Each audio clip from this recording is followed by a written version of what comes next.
think to myself, what a wonderful world.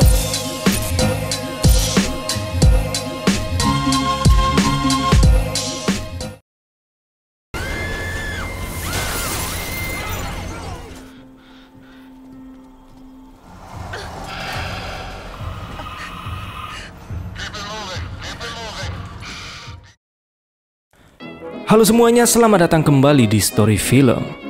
Kali ini kita akan membahas film psikopat yang cukup unik berjudul The Craziest yang dirilis pada tahun 2010. Film ini akan bercerita tentang sebuah kota kecil yang tidak sengaja terjangkit virus yang membuat semua orang di kota itu menjadi zombie. Namun jika biasanya zombie menggigit mangsanya untuk menularkan virus, zombie di film ini malah jadi psikopat yang tidak bisa menahan hasrat untuk membunuh siapapun yang mereka lihat. Oke lah, daripada kalian makin penisirin, mending kita langsung aja masuk ke alur filmnya. Enjoy the video. Film diawali dengan memperlihatkan sebuah kota yang hancur tanpa diketahui penyebabnya. Lalu kita dibawa ke 2 hari sebelum kehancuran kota itu terjadi.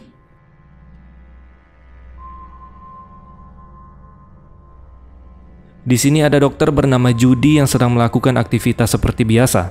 Sesaat kemudian asistennya yang bernama Becca masuk ke ruangannya. Di sini Becca meminta izin ke Judy dengan alasan ada hal darurat, padahal dia berbohong. Di sini Becca sebenarnya ingin pergi menonton pacarnya yang akan bertanding baseball siang hari ini. Namun meski si Judy sudah tahu Becca ini sedang berbohong, dia pun tetap mengizinkannya pergi.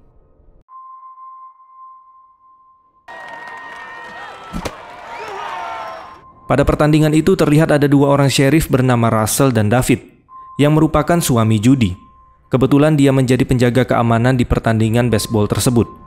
Lalu di saat pertandingan sedang berlangsung, tiba-tiba ada seorang pria memasuki lapangan sambil membawa senjata. Melihat hal itu, David pun langsung gercep masuk ke lapangan untuk mengamankan pria yang bernama Rory. Lay the gun down. Namun karena Rory menodongkan senjata kepadanya, terpaksa David langsung menembaknya di tempat.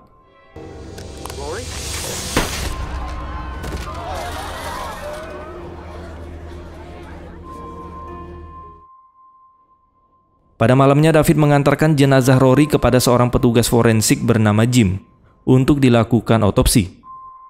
Setelah itu David kemudian mendatangi kediaman keluarga Rory untuk menjelaskan apa yang telah terjadi kepadanya. Yang diduga pada kejadian itu si Rory ini sedang dalam pengaruh alkohol. Namun dia malah mendapat tampolan hangat dari istrinya Rory yang tidak terima dengan kematian suaminya. Karena menurut istrinya si Rory ini telah berhenti minum dari 2 tahun yang lalu. Jadi mustahil jika pada saat itu Rory dalam kondisi mabuk. Keesokan harinya pada saat David lagi di kantor, dia pun mendapat telepon dari Jim yang mengabarkan jika hasil otopsi dari Rory sudah keluar. Jim menjelaskan jika tidak ditemukan kandungan alkohol di dalam tubuh Rory. Itu berarti perkataan istri Rory sebelumnya benar, jika Rory sudah tidak lagi mengkonsumsi alkohol.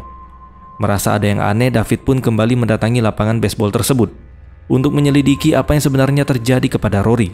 Namun di sana dia melihat seorang pria bernama Ben yang sedang duduk melamun di kursi penonton. Ketika didekati, Ben malah pergi meninggalkan si David. Di sisi lain kita diperlihatkan dengan Judy yang sedang memeriksa seorang pria bernama Bill. Menurut penjelasan dari istrinya, Bill ini suka bertingkah aneh. Namun ketika selesai diperiksa, Judy tidak menemukan keanehan pada tubuh Bill. Bill juga menganggap kemungkinan dia hanya kelelahan karena bekerja. Lalu pada malam harinya istri Bill tambah dibuat kebingungan karena Bill masih saja bekerja meski sudah larut malam. Ketika dia menghampirinya, ternyata Bill sudah tidak ada di sana.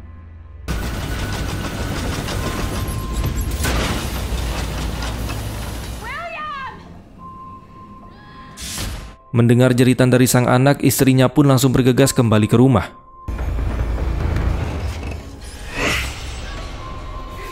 Di sini anaknya mengatakan bahwa sang ayah berkeliaran di dalam rumah sambil membawa sebuah pisau. Lalu ketika mereka sedang bersembunyi, Bill pun datang dan langsung mengunci pintu rumah tersebut. Kemudian Bill menyiram sekeliling rumahnya menggunakan bensin Lalu dia membakar rumahnya sendiri beserta istri dan anaknya yang masih terjebak di dalam rumah.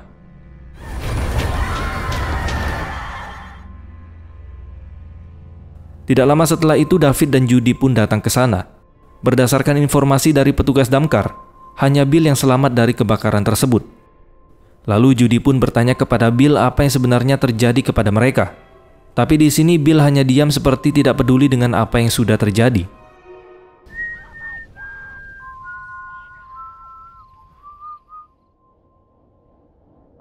Keesokan harinya kita diperlihatkan dengan beberapa pemburu yang tanpa sengaja menemukan mayat seorang pilot di sebuah sungai yang terletak di dekat kota. Di sisi lain terlihat David dan Russell sedang menjaga Bill yang dikurung karena penjelasannya yang ambigu tentang insiden kebakaran rumahnya. Lalu tidak lama kemudian mereka mendapat informasi dari para pemburu tentang temuan mayat pilot sebelumnya, dan mereka pun langsung bergegas pergi menuju ke sungai untuk menyelidiki mayat tersebut. Sesampainya di sana mereka menduga jika mayat itu sudah seminggu berada di sini.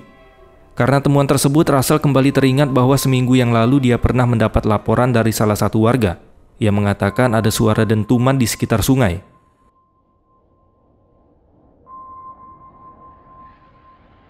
Dan benar saja, ketika menelusuri sungai itu mereka menemukan sebuah pesawat jet yang ditumpangi oleh pilot tersebut. Setelah itu mereka berdua mencari tahu aliran air yang biasa digunakan untuk minum oleh para warga. Mereka yakin bahwa pesawat jet itu telah membawa sesuatu yang tidak boleh diketahui oleh orang lain. Karena hingga kini tidak ada berita ataupun koran yang mempertanyakan tentang jatuhnya pesawat jet tersebut. Ketika mereka selesai memeriksa arah aliran air, ternyata rumah yang pertama kali dialiri air adalah rumahnya si Rory. Tanpa membuang waktu, mereka berdua pun langsung pergi menemui Pak Wali Kota agar Bapak Wali Kota mau mematikan pasokan air minum untuk sementara waktu, karena mereka menduga apa yang terjadi kepada Rory kemungkinan berasal dari air sungai tempat pesawat jet itu terjatuh. Namun sayangnya Pak Wali Kota menolak, dengan alasan di wilayah itu banyak warga yang bekerja sebagai petani, dan jika mereka mematikan airnya, maka sebagian besar para petani itu akan mengalami gagal panen, sehingga nantinya akan berdampak buruk terhadap ekonomi di kota mereka. Tapi biarpun sudah ditolak, David tetap mematikan saluran airnya demi kebaikan para warga. Setelah itu mereka pun kembali ke kantor polisi. Namun sesampainya di sana, mereka dibuat terkejut ketika melihat Bill sudah tergeletak di lantai. Russell mengira si Bill ini sudah meninggal, tapi ternyata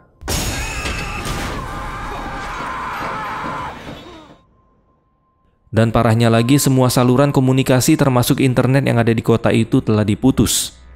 Ketika David keluar untuk mencari sinyal, dia merasa ada yang aneh karena seluruh kota tiba-tiba berubah menjadi sangat sepi.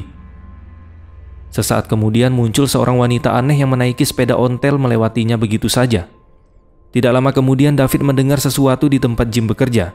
Dia pun bergegas pergi untuk memeriksanya. Di sini dia menemukan seorang pria yang mulut dan matanya telah dijahit. Lalu di saat David hendak menolong pria tersebut, tiba-tiba Jim datang dan berusaha membunuhnya.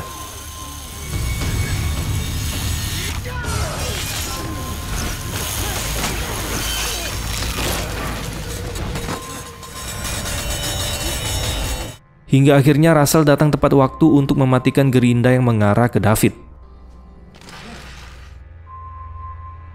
Pasca kejadian itu, David pun bergegas pulang ke rumah untuk mengajak Judy segera meninggalkan kota. Tapi sesaat kemudian Judy melihat ada seseorang yang masuk ke dalam gudang mereka. Dan ketika David mengeceknya, tiba-tiba beberapa pasukan bersenjata lengkap langsung mengamankannya. Lalu setelah itu David langsung dibawa pergi ke suatu tempat bersama para warga yang lainnya. Ternyata mereka dibawa ke tempat karantina yang baru saja dibangun oleh para tentara tersebut. Di saat mereka berdua melakukan pengecekan, tiba-tiba para tentara itu membawa Judy, karena diduga si Judy telah terinfeksi oleh virus.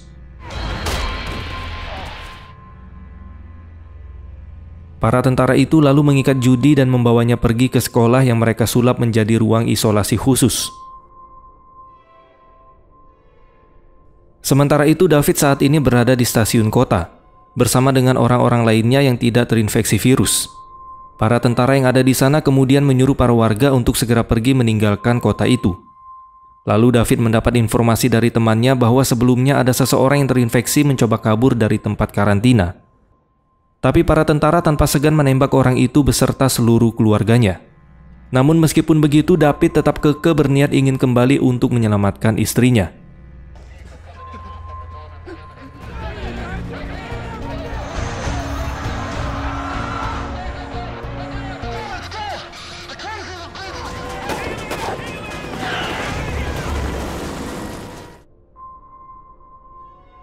Kemudian David kembali ke kantor, lalu dia mengambil sebuah pistol yang dia simpan di dalam mejanya. Namun tiba-tiba si Russell juga datang. Setelah menceritakan kejadian yang dia alami di tempat karantina, mereka berdua pun memutuskan untuk pergi bersama-sama mencari keberadaan Judy. Sementara itu di tempat Judy berada terlihat salah satu zombie memasuki tempat itu. Di antara orang-orang yang diikat di kasur, ternyata Becca juga berada di sana.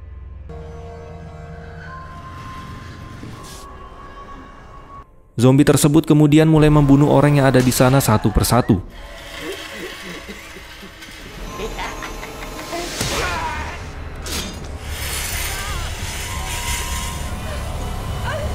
Beruntung David dan Russell tiba tepat waktu untuk menolong si Judy. Setelah menyelamatkan Judy dan Becca, mereka berempat pun langsung pergi dari sana. Sesampainya mereka di pusat kota, akhirnya semua terungkap bahwa penyebab kehancuran seluruh kota di awal film tadi disebabkan oleh orang-orang yang menjadi gila layaknya zombie, dan mereka menyebutnya dengan sebutan The Craziest. Di saat mereka sedang mencari mobil, mereka kembali melihat 3 pemburu yang sebelumnya lagi nembakin warga kota yang tidak bersalah. Dari setiap kejadian sebelumnya kita bisa menebak, jika orang-orang yang terinfeksi virus, hasrat kopet mereka akan bangkit untuk membunuh siapapun yang ada di dekat mereka.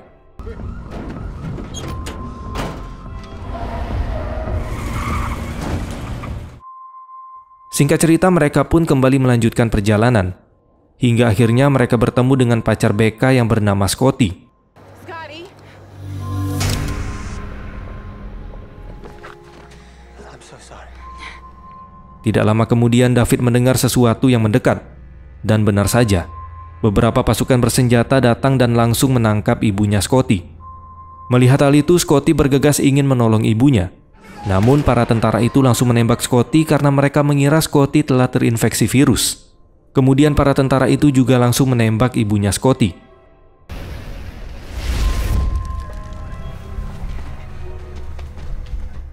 Di saat para tentara lanjut mengamankan lokasi yang ada di sana, David pun berhasil menangkap salah satu dari tentara itu.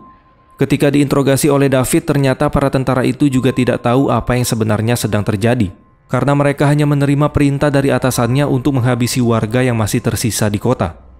David pun mencoba menjelaskan bahwa mereka semua tidak terinfeksi. Kemudian tentara itu berjanji jika David melepaskannya, maka dia tidak akan memberitahu keberadaan mereka di sana. Dan setelah David melepaskannya, tentara itu pun berkata ke rekannya jika tidak ada lagi yang tersisa, sehingga mereka pun langsung pergi dari sana.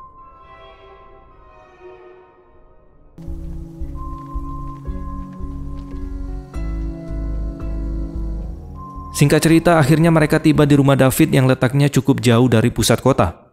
Ketika Judy memasuki kamar yang sudah mereka siapkan untuk menyambut sang buah hati, tanpa dia ketahui ternyata di kamar itu sudah ada The Craziest yang lagi bersembunyi. Lalu ketika David menyusulnya ke kamar, ternyata Judy sudah berada di kursi dengan keadaan terikat. Dan tiba-tiba dia langsung diserang oleh 2 Craziest yang merupakan istri dan anaknya si Rory. Di saat istri Rory ingin menembak Judy, David pun berusaha mengalihkan perhatiannya.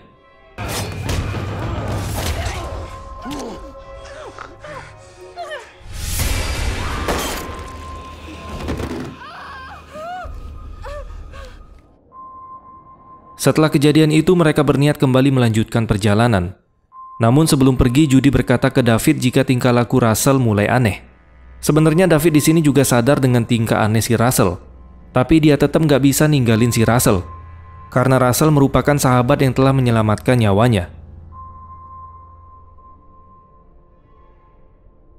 Di dalam perjalanan, tiba-tiba si Becca ini batuk, dan hal itu jelas mengundang kecurigaan Russell yang mengira jika si Becca sudah terinfeksi. Namun Judy langsung membantahnya, dan terjadilah perdebatan di antara mereka. Hingga akhirnya ada salah satu helikopter yang melintas di atas mobil mereka. Ketika helikopter itu berbalik menuju ke arah mereka, David langsung membelokkan mobilnya menuju ke tempat pencucian mobil untuk bersembunyi dari helikopter tersebut. Di dalam tempat cucian mobil, Becca berkata bahwa dia melihat ada seseorang di dalam sana. Lalu mesin pencuci mobil itu tiba-tiba menyala sendiri, yang membuat mobil mereka pun mati. Dan tidak lama kemudian muncul geng Crazies mulai menyerang mereka dengan sekuat tenaga.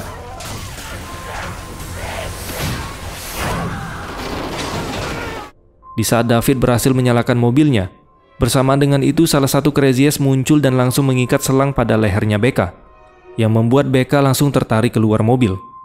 Sayangnya ketika mereka mencoba menyelamatkan Becca, ternyata dia sudah tidak bernyawa lagi. Dan tanpa disadari mobil mereka berjalan sendiri ke arah luar dan langsung meledak setelah dirudal oleh helikopter tersebut.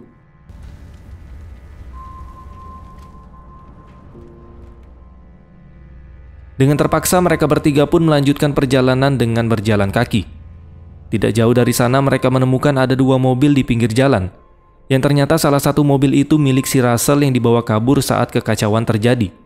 Tidak lama kemudian ketika mereka sedang memeriksa mobil di sana, dari kejauhan ada mobil lain yang melintas menuju ke arah mereka. Tanpa pikir panjang, Russell pun langsung melemparkan ranjau paku yang dia temukan di mobil, yang membuat mobil itu pun mengalami kecelakaan. Di sini David langsung bertanya tentang apa yang sebenarnya terjadi di kota mereka. Lalu orang yang ternyata bagian dari militer itu menjelaskan bahwa pesawat jet yang jatuh tersebut membawa senjata biologis, yang seharusnya senjata itu akan dibawa ke sebuah tempat yang ada di Meksiko.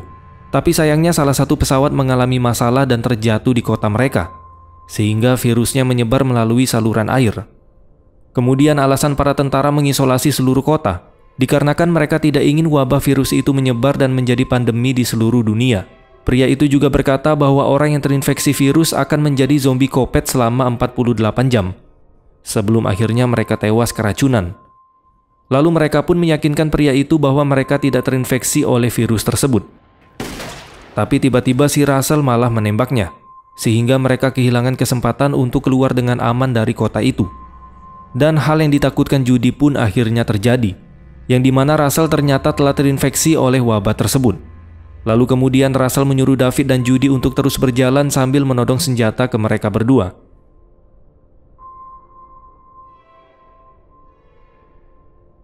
Tapi akhirnya tidak lama setelah itu David berhasil memancing Russell dan langsung menyita senjatanya. Di sini Russell pun menyadari bahwa dia sudah terinfeksi oleh virus. Namun dia meminta untuk tetap bersama mereka berdua. Dan mereka pun kembali melanjutkan perjalanan. Hingga akhirnya mereka tiba di perbatasan yang telah dibuat oleh para tentara. Russell pun memiliki ide untuk mengalihkan perhatian para tentara itu, sementara David dan Judy kabur melalui tempat lain. Russell melakukan ini demi sahabatnya, karena dia tahu pada akhirnya dia tidak akan bisa selamat. Pierce County Sheriff's Department. It's okay. It's okay.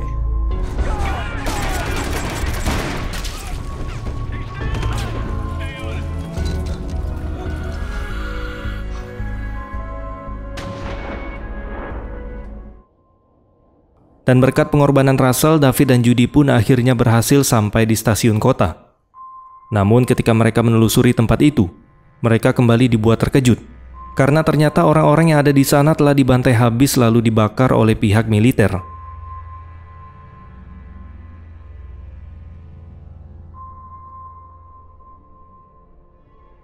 Sebenarnya di sini si David udah merasa putus asa. Namun demi istri dan calon anaknya, David pun tetap menguatkan diri agar mereka bisa selamat dari tempat itu.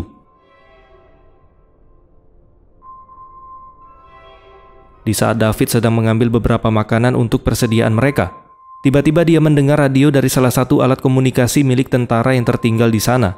Radio tersebut mengabarkan bahwa mereka sedang mendekati target untuk dibersihkan. Lalu tidak lama kemudian lampu yang ada di stasiun itu pun tiba-tiba mati. Bersamaan dengan itu, Judy melihat beberapa orang mulai berdatangan. Lalu tiba-tiba, seketika Judy langsung kabur dari sana, hingga dia menemukan tempat bersembunyi yang di dalamnya terdapat tumpukan mayat.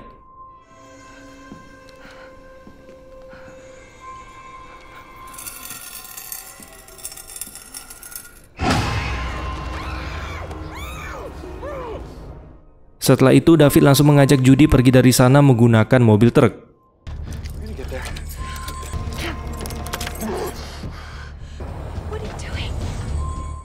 Namun ternyata mereka kembali bertemu dengan pemburu sebelumnya, yang kini telah berubah menjadi psikopat sejati.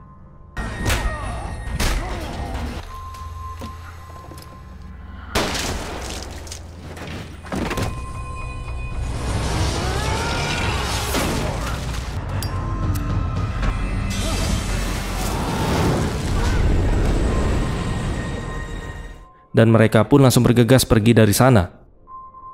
Tidak lama kemudian suara para tentara dari radio itu kembali terdengar, yang kini sedang menghitung mundur. Dan ketika hitungan mundurnya habis, seketika hari yang gelap berubah menjadi sangat terang. Akibat ledakan tersebut, truk yang membawa mereka pun sampai terhempas.